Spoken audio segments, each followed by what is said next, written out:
তো guys finally আমরা বেরিয়ে পড়েছি, আর এখানকার রাস্তাঘাট মানে পুরো ভেঙে ভালো করে করা হচ্ছে। তো আগে তো বিশাল মানে উবর খাবর ছিল, এখন তাও প্লেন করা হয়েছে রোলার দিয়ে। তো এখন রাস্তার অনেক কাজ বাকি আছে। আর ডান সাইডের ভিউ তো দেখতেই পাচ্ছেন কীরকম, পুরো সেই লেভেলের ভিউ। তো চলুন আপনার সাথে যেতে যেতে কথা হচ্ছে।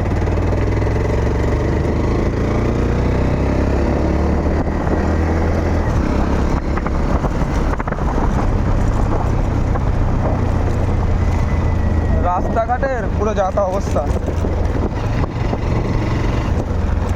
আর গাইজ আমি খুব তাড়াতাড়ি মোটো ব্লগিংয়ের সেট আপ করতে চলেছি আমি, তো একটু প্রবলেমের জন্য হচ্ছে না। তো আমি চেষ্টা করব তাড়াতাড়ি করে করার। আমি জানি না আপনারা মোবাইলের ভয়েস শুনতে পাচ্ছেন কি পাচ্ছেন না। তো আমাদের এটা হচ্ছে বকুলতলা দুর্গাপূজার প্যান্ডেলের গেট। এটা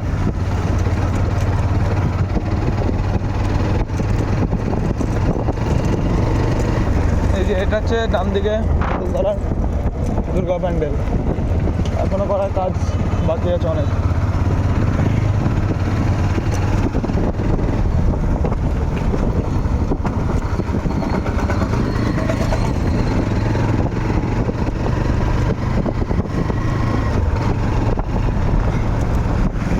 তো গাইজ এখন আমরা ভাবছি এখন আমরা যাবো একটু পাটুলির দিকে, কারণ ওখানে রাস্তাটা খুব প্লেন, আর ওখানে ভালো মতো গাড়িটা টানতে পারবো, আর আপনাদের ওখানকারও ভিউটা দেখাতে পারবো। তো কোথায় শর্টকাট দিয়ে যাচ্ছি।